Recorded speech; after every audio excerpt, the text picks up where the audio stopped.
Sunshine की biology और science class में आपका बहुत बहुत स्वागत है। प्यारे बच्चों, आज क्लास 12th का एक नए टॉपिक के साथ हम उपस्थित हैं और आज हम एक नए टॉपिक के बारे में चर्चा करेंगे।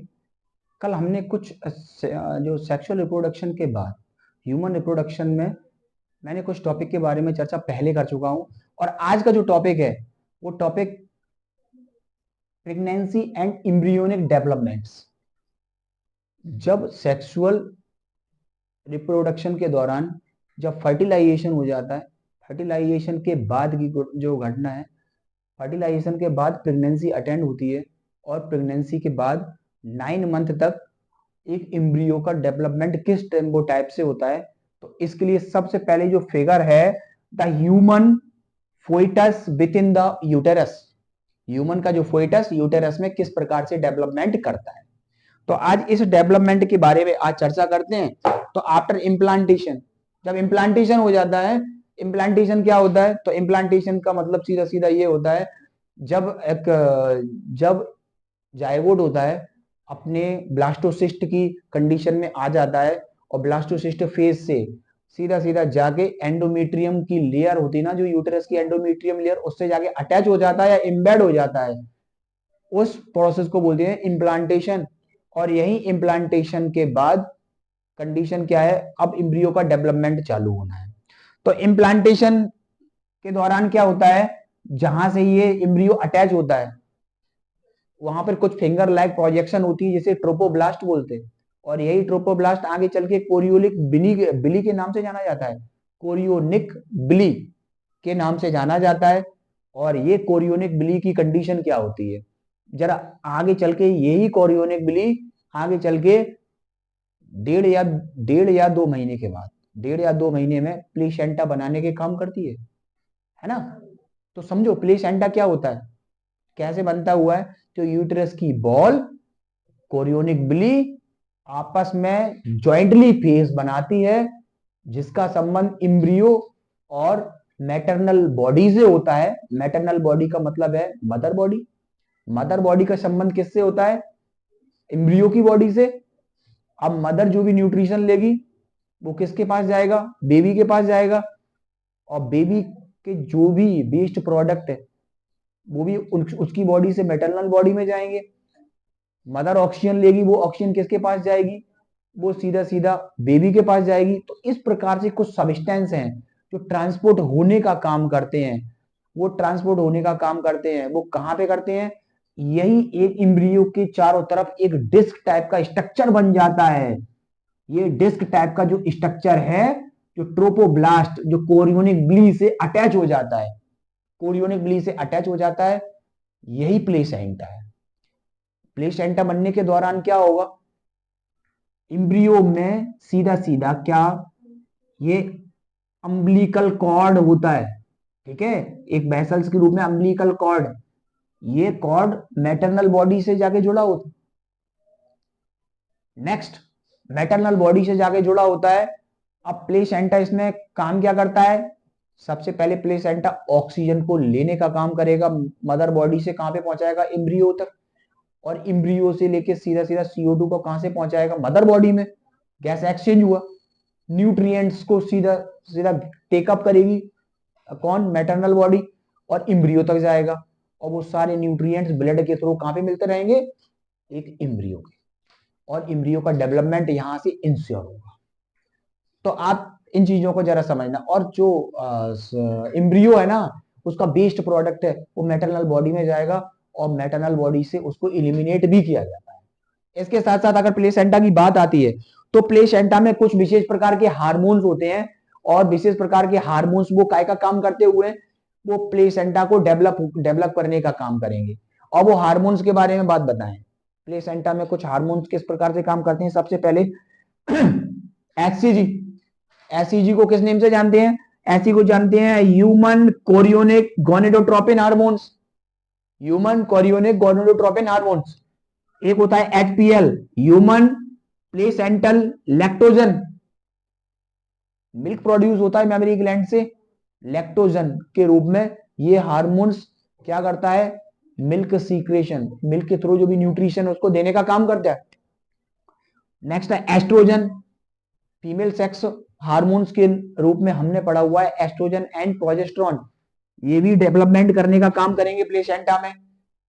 रिलैक्सेशन, ऑक्सीटोसिन हार्मोन्स, जब 9 मंथ में डेवलप हो जाएगा ना एक इम्ब्रियो, पूरा फोइटस एक डेवलप हो जाएगा, उसके दौरान जब डिलीवरी की कंडीशन आएगी, डिलीवरी वाली प्रोसेस को क्या बोल देते हैं, पार्चुरेशन।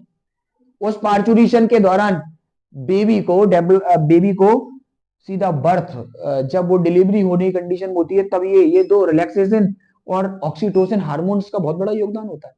जी बिल्कुल। तो बड़ा एक टफ प्रोसेस है एक बेबी का पूरा डेवलपमेंट, और ये डेवलपमेंट जब से प्रेगनेंसी अटेंड होती है तब से लेके 9 मंथ तक का जो पीरियड होता है उसे बोलते हैं गेस्टेशन पीरियड। इसके बारे में 1 या 2 मार्क्स की डेफिनेशन के बारे में आपको बताया जा चुका है कि गेस्टेशन पीरियड क्या होता है। नेक्स्ट आगे जरा चलते हैं और देखते हैं एम्ब्रियो के डेवलपमेंट के बारे में। और एम्ब्रियो के डेवलपमेंट के बाद कुछ कंडीशन क्या आती है कि यहाँ पे जब एम्ब्रियो डेवलप हो जाता है तो एम्ब्रियो के पास क्या कंडीशन होती है कि 3 प्रकार की लेयर होती है। एक होती है एक्टोडर्म, एंडोडर्म और मीजोडर्म। ये 3 प्रकार की लेयर हैं। ये 3 प्रकार की लेयर इसको डेवलप करने का आगे काम करती है। आगे आपको बताना चाहूंगा बड़ा रोचक बात यह है कि एक एम्ब्रियो का डेवलपमेंट जैसे हो रहा है तो डेवलपमेंट के बाद की कंडीशन क्या होती है। जब जैसी डेवलपमेंट हुआ 1 महीने के बाद, मतलब 42 डेज जैसी होते हैं, 42 डेज में एम्ब्रियो का हार्ट बनके तैयार होता है। बिल्कुल सही, एम्ब्रियो का हार्ट बनके तैयार होता है। तब एक बेबी में उसके हार्ट साउंड को हम सुन सकते हैं। जैसे हार्ट साउंड को सुन सकते हैं, अब हार्ट ने धड़कना जैसे चालू किया 42 डेज में, उसके बाद कब तक धड़कता है, टिल डेथ, जब तक वो अपने पूरे जीवन काल के बाद उसकी डेथ ना हो जाए तब तक। बिल्कुल। तो 42 डेज, अब 42 डेज के बाद डेवलपमेंट और बढ़ा, 12 वीक हुआ। 12 वीक्स की बात बताते हैं तो 12 वीक को कहते हैं फर्स्ट ट्राइमेस्टर। क्या बोलते हैं, फर्स्ट ट्राइमेस्टर के रूप में जाना जाता है। और इस फर्स्ट ट्राइमेस्टर ये 12 डेज का होता है।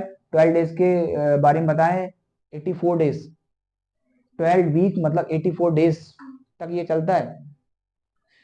इसके बाद क्या होता है, इसके बाद उस एम्ब्रियो में सेकंड ट्राइमेस्टर की कंडीशन होती है।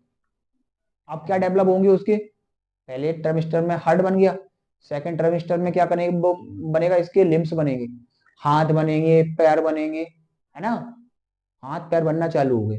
हाथ पैर बनने के अलावा इसके जेनिटल ऑर्गन बनेंगे। जेनिटल ऑर्गन बनते हैं, एक बात बड़ा ध्यान से सुनना, पुराने समय में क्या होता था कि एमनियोसेंटिस्ट बैन नहीं थी। एमनियोसेंटिसिस प्रोसेस थी ना जो, आज वो बैन कर दी है, उस समय बैन नहीं थी। उस समय क्या होता था, किसी प्रकार का सेक्सुअल डिटर्मिनेशन हो जाता था तो जैसे ही जेनेटिकल पोर्शन बने मेल या फीमेल, तो जैसे ही एक पुरानी एक समस्या जो चली आ रही थी कि जब उन्होंने देखा बेटियां हैं इम्ब्रियो में तो बेटियों को सीधा सीधा खत्म करने का काम किया गया। सबसे बड़ा अपराध था ये। लेकिन आज के समय में जैसे ही गवर्नमेंट जागरूक हुई, बेटियों का रेशियो गिरा, वैसे ही गवर्नमेंट ने क्या किया, अल्ट्रासाउंड वगैरह से ये लोग डिटरमाइन करा लेते थे, सेक्सुअल डिटर्मिनेशन करा लेते थे। उस अल्ट्रासाउंड पर बैन कर दिया गया। अब जो भी सेक्स डिटर्मिनेशन कराने वाला व्यक्ति है या जो डिटर्मिनेशन करता है डॉक्टर, उसके ऊपर पनिशमेंट भी है और ये बहुत बड़ा अपराध है। ठीक है, इसीलिए मेरे थ्रू एक मैसेज भी मैं एक देने का काम भी करता हूँ कि ये सब अपराध है। बेटा और बेटियों में किसी प्रकार का पक्षपात नहीं होना चाहिए। लगभग कहीं ना कहीं सबको जीने का अधिकार है, और जीने का अधिकार है, एक सांस है ना, एक एक जीव है, उसकी भी एक बहुत बड़ी तमन्ना है कि इस दुनिया में आके हम इस दुनिया में बहुत अच्छे तरीके से हम भी जिए। तो मैं इसकी पुरजोर निंदा करता हूँ जो प्राचीन पद्धतियां जो भी चली आ रही थी। लेकिन आज सेक्सुअल रेशियो बेटियों का बहुत ही ज्यादा हो चुका है। आज बेटियां जाने कितना नाम कर रही हैं। तो गवर्नमेंट ने बेटियों को फैसिलिटी भी काफी वो देने का काम कर रही है और उनको प्रोवाइड दे रही है, उनको प्रोत्साहित करती है, जिससे कि बेटियां आगे चल के और भी अच्छा करें। अब अपने टॉपिक पे चलते हैं। इसके बाद कंडीशन क्या हुई, यहाँ पे फोर लिम्स बनने का मैंने बताया, फोर लिम्स बन गए, जेनेटिकल पोर्शन बन गया। इसके बाद इसकी आईलेस, आईलेड और आईलेस बनना चालू हो जाते हैं और धीरे धीरे इसका 9 मंथ बन के तैयार हो जाता है और एक बेबी डिलीवरी के लिए तैयार हो जाता है और अब उसकी डिलीवरी की कहानी खत्म होती है। तो इस प्रकार से ये डेवलपमेंट, ये अनइम्बिलिकल कॉर्ड है जो मदर बॉडी से एम्ब्रियो का जुड़ा होता है। ये एम्ब्रियो है, ये एम्ब्रियो को बताने का प्रयास किया है, यही फीटस है जो 9 मंथ में एक बच्चे का जन्म लेगा।